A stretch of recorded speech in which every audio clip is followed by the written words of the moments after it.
At my baby shower, my mom gifted me a onesie that said, "Surprise baby of a disappointment."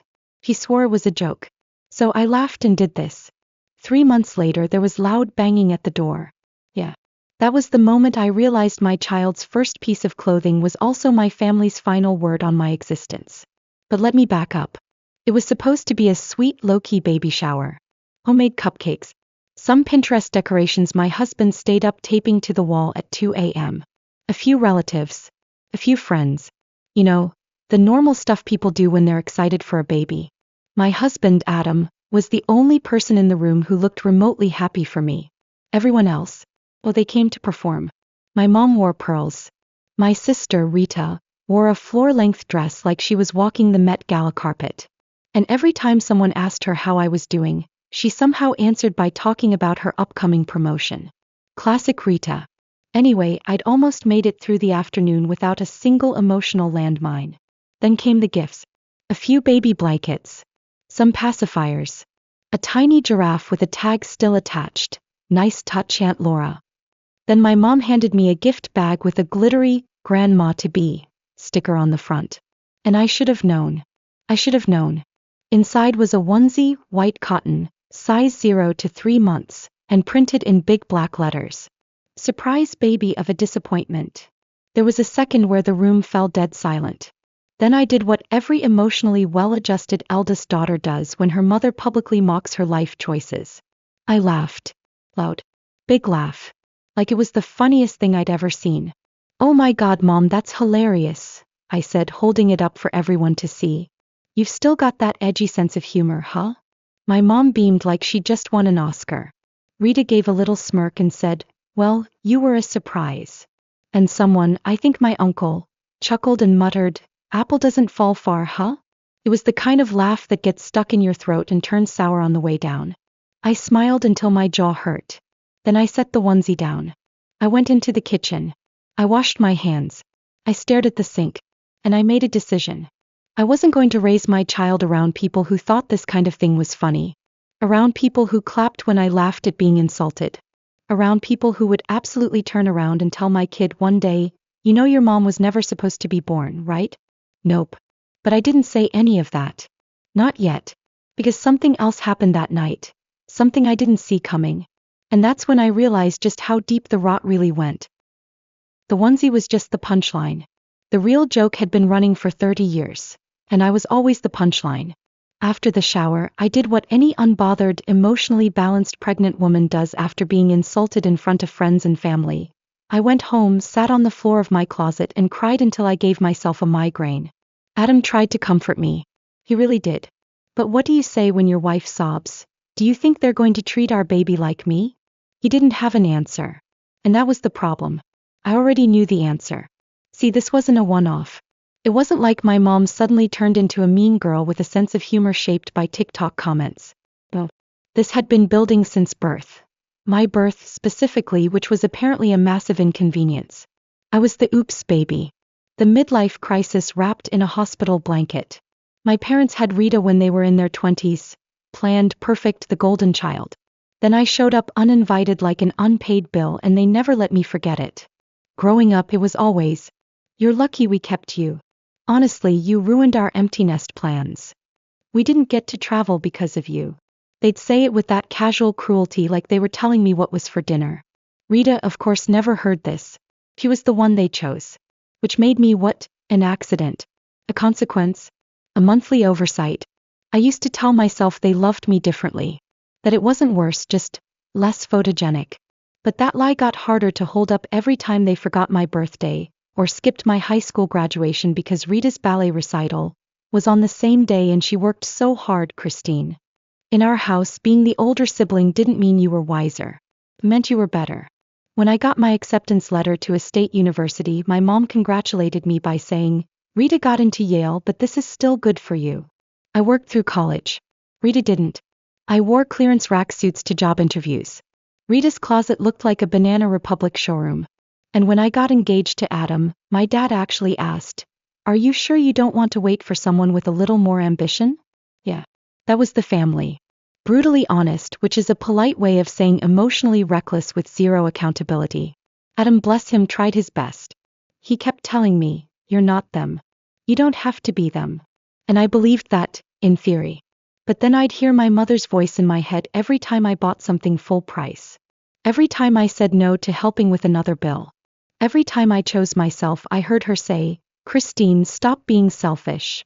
It wasn't just words. They made me believe I owed them something for being born. Even when I started doing okay for myself, when I got promoted, when Adam and I bought a small house, when we finally paid off our car, they found a way to make me feel guilty. "You should help your sister out. She's doing important work," my mom would say.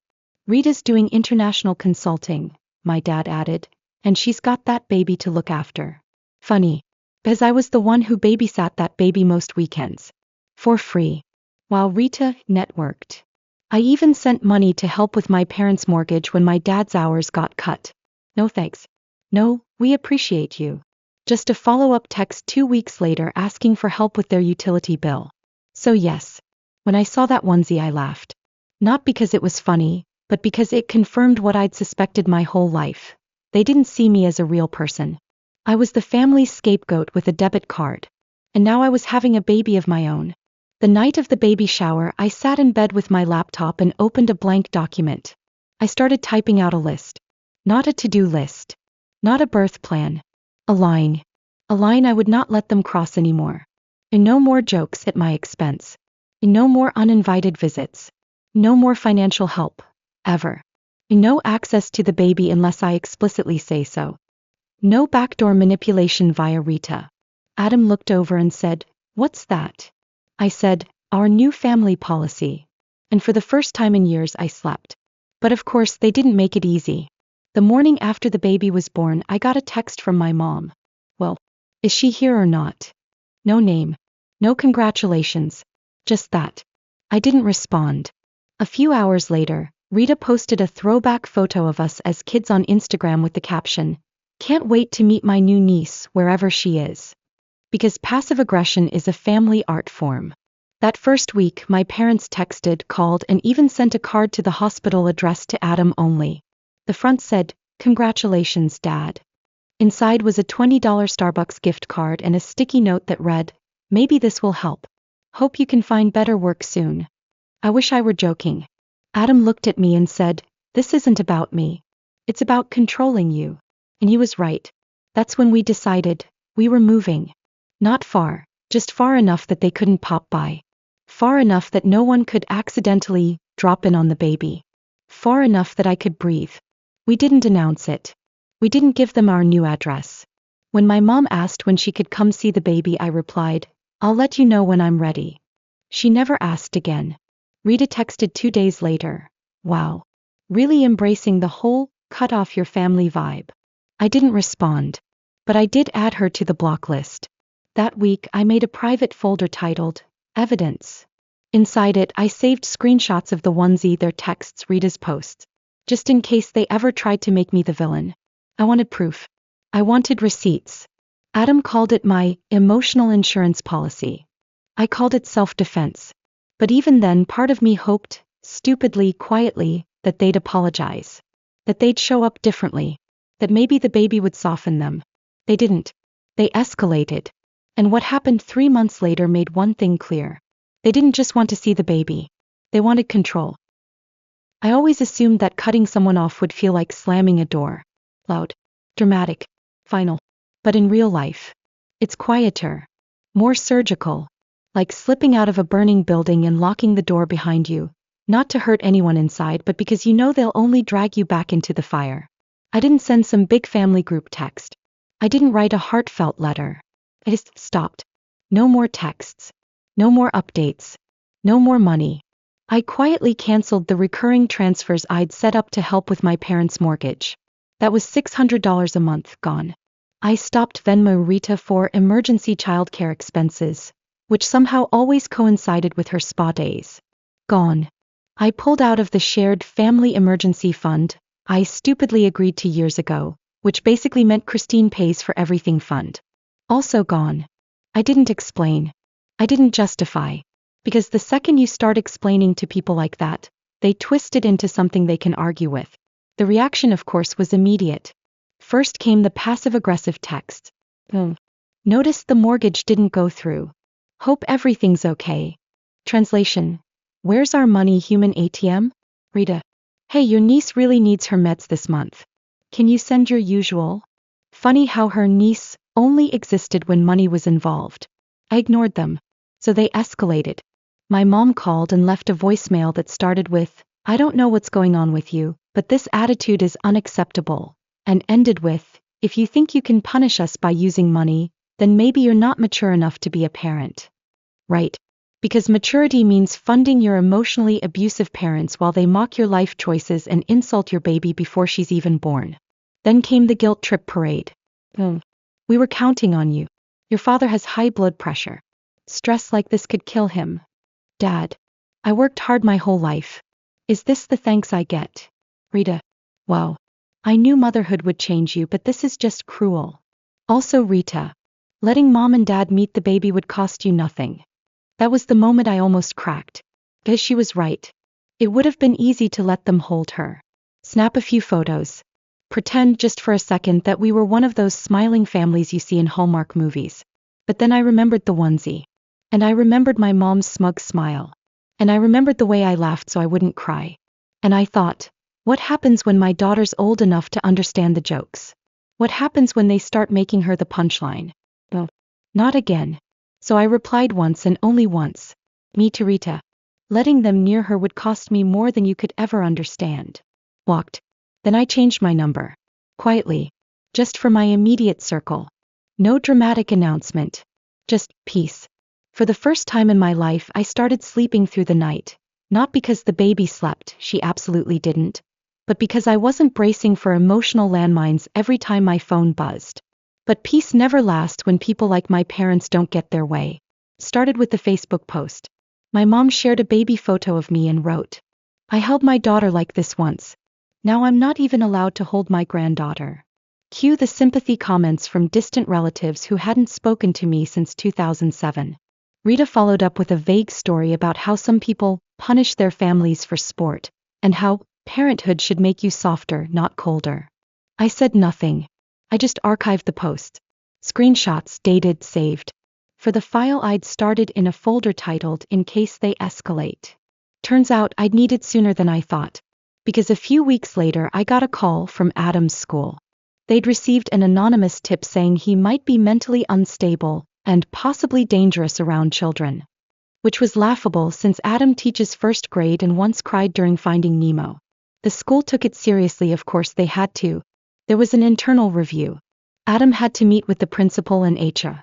Luckily his co-workers backed him up completely and nothing came of it. But I knew who made that call. I couldn't prove it, but I didn't need to. That kind of vindictiveness has a signature. And my family had been signing it for years. So that night I printed everything. Text, social media posts, voicemails, old emails. Every shred of emotional manipulation they'd ever handed me like a party favor. And I called a lawyer. Not to sue. Just to ask. If they show up, what can I do? He told me about restraining orders. About cease and desists. About how to document everything. And then she said something that stuck with me. You don't have to wait until they hurt your daughter. You can protect her now. So I did. I contacted every mutual relative I trusted, only a handful honestly, and told them, my daughter will not be in contact with my parents or Rita. Please respect our decision. Most said they understood. A few pushed back. One aunt said, but family is everything. To which I replied, then it's a good thing I'm building a new one. We changed pediatricians. Switched to a new daycare across town. Removed our names from every registry my mom had access to. Deleted old photos. Started fresh. For the first time in my life I was choosing peace over approval. And the silence? It was bliss. Until 3 months later. When the silence was broken by loud, frantic banging on our front door. Adam jumped. The baby stirred. Then we heard a voice outside. Christine. We need to talk. I looked out the window and froze. It was my mother. Disheveled. Crying. And standing next to her? A man in a cheap suit holding a clipboard. Debt collector. They weren't just here to beg. They were desperate. And in that moment, standing in my quiet home with my daughter in my arms, I knew. They hadn't come to make peace. They'd come to take something. And I wasn't giving it up. There's a kind of silence that happens right before something breaks. I stood at the top of the stairs, baby in one arm, heart pounding as my mom kept banging on the door. The man next to her, clipboard, cheap suit, regret in his eyes, was clearly not part of the reunion she'd imagined. Debt collectors don't do hugs. Adam looked at me. Do you want me to? I shook my head. No. I've got this. I handed the baby to him and walked slowly to the front door. I didn't open it. I didn't need to. My mom saw my face through the glass panel. She started crying harder. Loud, performative sobs. Always a flair for drama. Christine, please. Just talk to me. We're in trouble. We need your help. You can't just shut us out like this. Behind her, the debt collector shifted uncomfortably. He was holding a stack of papers, trying not to look like he wanted to evaporate. I crossed my arms and said loud enough for both of them to hear, "This isn't a good time. And I think you know you shouldn't be here. But we're family," she sobbed. "Don't do this to us." And for the first time in my life I felt it. Not guilt. Not fear. Clarity. "I didn't do this to you," I said, voice calm. "You did." And then I closed the blinds. I could hear her scream from the other side of the door. But I didn't flinch. I didn't cry. I went back upstairs, kissed my baby's forehead and told Adam, "Let's call the lawyer." I didn't need to guess what happened next. I knew they'd escalate. Because people like my mom, they don't reflect. They retaliate. And right on cue that night Rita posted a video. Face fully made up. Voice trembling with carefully rehearsed emotion. "My sister cut off our parents after they made one mistake. She's using her baby to punish them. They're financially ruined. They cry every day. If you know her, please reach out and tell her she's better than this." I laughed out loud when I saw it. Better than what, exactly? Better than setting boundaries? Better than walking away from abuse disguised as tradition? I didn't reply. I didn't share it. I didn't try to defend myself. Because I didn't have to anymore. The next day my lawyer sent a formal cease and desist letter. Not just to my mom but to Rita too. Any future attempts to contact me, Adam, or our daughter would be documented and used as evidence. I wasn't bluffing. Neither were the consequences. They tried everything. Emails from burner accounts. Anonymous voicemails. One showed up as unknown caller and left a message that said, "Your child will resent you for keeping her away from her family." Nice try, Mom. But the part that really sealed it for me? The lies started falling apart. Turns out, when you've been performing for years, eventually someone forgets their lines. A cousin reached out, one I hadn't spoken to in ages. He said, "Hey, I saw what Rita posted. But I also remember the way they used to treat you growing up. Just wanted you to know, I don't believe their version." One by one, other relatives messaged me privately. Some apologized for not noticing. Some admitted they'd always wondered why I seemed a little tense around my family. One aunt wrote, "I remember your mom saying you owed her for not getting an abortion." I never forgot that. I did though. I'd buried it deep. But there was proof. They'd been saying the quiet part out loud for years. So I did the unthinkable. I told the truth. I didn't make a public video. I didn't post some messy call-out thread. I just shared a simple message to a small group of extended family. I'm not cutting off my parents because of one joke. I'm cutting them off because of a lifetime of emotional manipulation, conditional love, and years of financial exploitation. The onesie was just the last straw. Attached were screenshots, photos, voicemails. No commentary. Just facts. The silence that followed was delicious. A few people unfriended my parents. One relative forwarded me a message my mom had sent them, saying I'd lost my mind after giving birth and needed professional help. They were trying to discredit me now. It was their last card. And it failed. Because people started seeing the pattern. The lies. The desperation. And I started seeing who my real family was. The friend who drove across town just to bring me coffee and sit on the porch. The neighbor who left a handwritten note that said, "You're doing the right thing." The former coworker who mailed me a blanket for the baby with a card that read, "Your child will grow up free." That's the greatest gift of all. It's been 4 months since the onesie. We moved 2 towns over. Smaller place. Bigger piece. We changed pediatricians again. New daycare. A new phone number. A new chapter. The baby sleeps a little better now. Adam laughs more. I smile without checking if someone's watching. Sometimes I get sad.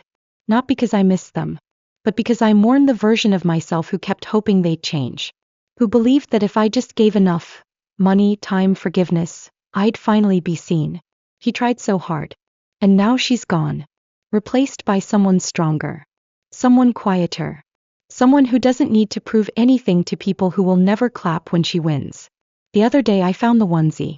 Stuffed at the bottom of a drawer I hadn't touched since we moved. I stared at it for a long time. Then I put it in a box labeled evidence. Taped it shut. Filed it away. Not to hold on to the pain, but to remind myself, never again.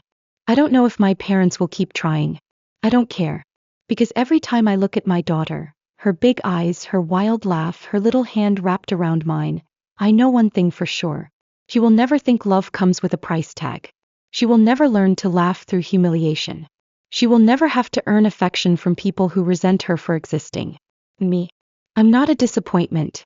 I'm a mother. And I finally know what it means to protect something you truly love. That's the story. Not the one I ever imagined telling, but the one I needed to live through to finally understand what love isn't. If you've ever had to make a decision like this, or even thought about it, I'd love to hear your thoughts. Did I do the right thing? Was I too harsh? Or not harsh enough? Let me know in the comments. And if this story meant something to you, or if you just want to hear more stories like it, hit that subscribe button.